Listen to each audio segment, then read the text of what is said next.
మీ ద్వారా ప్రజలకు తెలియాల్సిన విషయం ఏంటంటే, వీఐపీ దర్శనాలు చాలా ఎక్కువగా జరగడం వల్ల సామాన్యుడికి దర్శనం లేట్ అవుతుంది. ఎక్కువ మంది సామాన్యులు దర్శనం చేసుకోలేకపోతున్నారు. వీఐపీలకైనా దేవుడు, సామాన్యులకు కాదా? మీరు ఇక్కడ ఎలాగైతే ప్రతి సామాన్యుడికి స్వామిని అందుబాటులోకి తీసుకొని వచ్చారో, అట్లా అక్కడ తీసుకురాలేరా?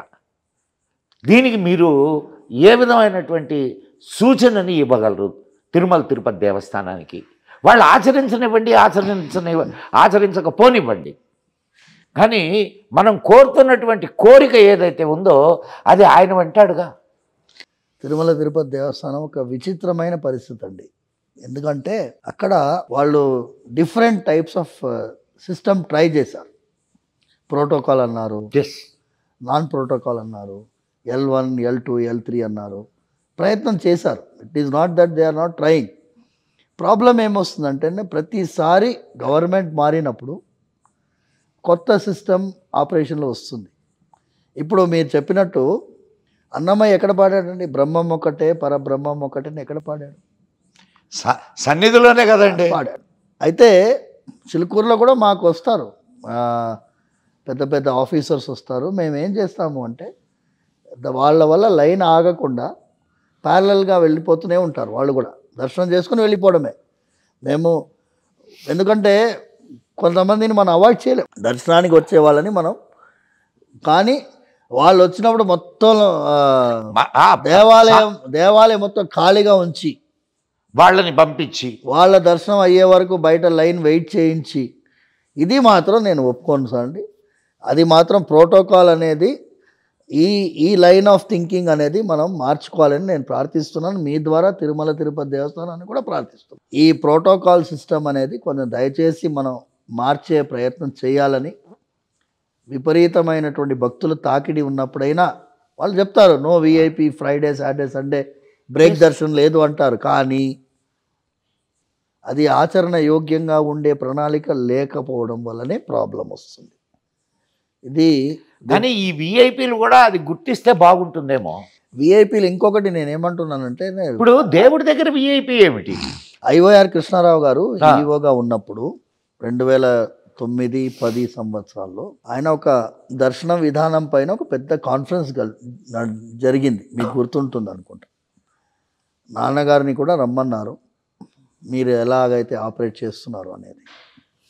అక్కడ ఏం చేశారంటే, అక్కడ ఎస్కలేటర్ పెట్టాలా, కన్వేయర్ బెల్ట్ పెట్టాలా, ఈ అన్ని ఆలోచనలు కొంతమంది చేశారు.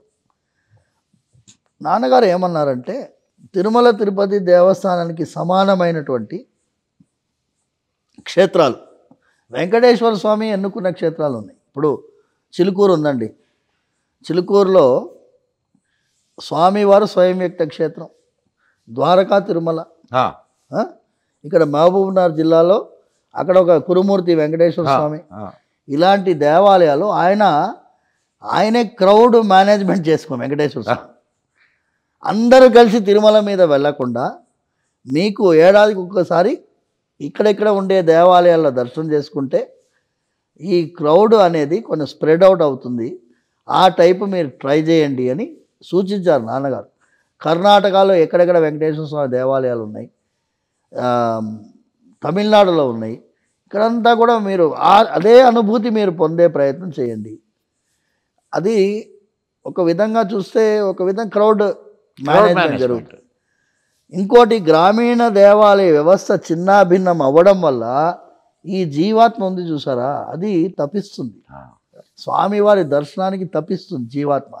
ఈ శరీరాన్ని ఈ శరీరాన్ని ఎక్కడ ఐడెంటిటీ క్రైసిస్, భగవంతుడికి సంబంధించిన శరీరం. మీకు ఇది ఏకాంతమైన విషయం, కానీ పబ్లిక్ భక్తి వనలో చెప్తాను. ప్రతిసారి అభిషేకం జరిగినప్పుడు జీవాత్మకి పరమాత్మకి ఉండే సంబంధాన్ని భగవంతుడు తడి బట్టలతో ఉంటాడు. చందనం సమర్పిస్తాము, ఒకటే తులసిమాల ఉంటుంది. ఆ చందనం సమర్పించిన తర్వాత మేము ఇది చెప్తాం, తొమ్మే హమ్మే కుతస్తత్ తదపి కుత ఇదం వేదమూల ప్రమాణాత్. ఏతచ్ఛానాతి సిద్ధాత్. ఇది పెద్దది, ఓకేనా. అందులో ఏంటి అంటే జీవాత్మను చూసి పరమాత్మ అంటున్నాడు, త్వం మే, నువ్వు నా వాడివిరా. నువ్వు వాడి జీవాత్మను అహం మే, నేనే. నేనే. ఇప్పుడు జీవాత్మ అడుగుతుంది, నువ్వు ప్రాపర్టీ డిస్ప్యూట్ లాగా ఇది, ఇప్పుడు నాది నేనే అంటున్నాడు. కాదయ్యా నువ్వు నా వాడివిరా అంటున్నాడు వెంకటేశ్వర స్వామి. తదపి కుత ఇదం, తదపి కుత అంటే ఎట్లా, ప్రూఫ్ ఏమంది, నీది నేను నీ ప్రాపర్టీ అన్నది ప్రూఫ్ ఎక్కడ, జీవాత్మ అడుగుతుంది. వేదమూల ప్రమాణంరా, వేదమే ప్రమాణంరా నీకు. నమ్మడు. జీవాత్మకి పరమాత్మకి ఉండే సంవాదం ఆ తడి బట్టలతోటి అప్పుడు మా వాయిద్యాలన్నీ ఆపేస్తామండి, ఘంటానాదం కూడా ఉండదు. ఏకాంతంగా జీవాత్మ పరమాత్మని అడుగు సంవాదం. ఇప్పుడు ఎక్కడా నేను బయట పెట్టలేదు ఇది. ప్రతిసారి అభిషేకం జరిగినప్పుడు స్వామివారు తడి బట్టలతో వాగ్దానం చేస్తున్నారు. తడి బట్టలతో చేసిన వాగ్దానం నమ్ముతాం కదండి. ఇప్పుడు కాణిపాకంలో ఏం చేస్తారు, తడి బట్టలతోటి వచ్చి ఆ కర్పూరం మీద చేయి పెట్టి ప్రమాణం చేస్తారు. ఎందుకు తిరుమలలో ఇంతకు ముందు తడి బట్టలతో వెళ్ళి కదా స్వామిని అంగ ప్రదక్షిణం చేసేది. సో ఆ తడి బట్టతో స్వామి ప్రూఫ్ ఇస్తున్నాడు, నీవు నాకు చెందిన వాడివి ప్రూఫ్ ఇస్తున్నాడు. అలాంటి ఒక అద్భుతమైనటువంటి సంఘటన మనం భక్తివన్ ప్రేక్షకులకి ఎక్కడా చెప్పలేదు దీని గురించి నేను ఇంతవరకు.